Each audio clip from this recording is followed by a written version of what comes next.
స్వచ్ఛ గుంటూరుని garbage గుంటూరుగా మార్చినటువంటి ఘనత కేవలం ఇది జగన్మోహన్ రెడ్డి వారికి మాత్రమే ఉంది.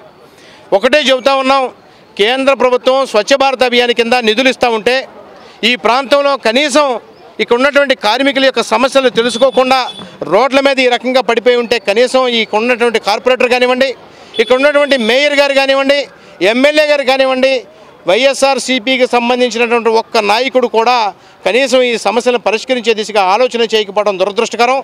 అదేవిధంగా మనం ఇప్పుడే చూసాం, ఇక్కడ పీకలవాగు ముగ్గురు చిన్న పిల్లలు గత వర్షాకాలంలో చనిపోతే మేయర్గా ఎన్నిక కావడానికి ముందు ఇక్కడ ఉన్నటువంటి మేయర్ గారు హామీ ఇచ్చారు, అదంతా కూడా ఫెన్సింగ్ వేస్తామని చెప్పి. కానీ ఎక్కడా కూడా మనం ఫెన్సింగ్ చూడలేదు. అదంతా కూడా ఓపెన్గా ఉండటం వల్ల ఇక్కడ ఉన్నటువంటి చిన్న పిల్లలు ఎవరైతే ఉన్నారో దానిలో పడి చనిపోయేటటువంటి ప్రమాదం రాబోయే రోజుల్లో కూడా ఉంది. కాబట్టి ఈ ముఖ్యమంత్రిని ఈ మేయర్ని కూడా డిమాండ్ చేస్తూ ఉన్నాం, ఇమీడియట్గా ఇక్కడ ఉన్నటువంటి సమస్యలను పరిష్కరించాలా.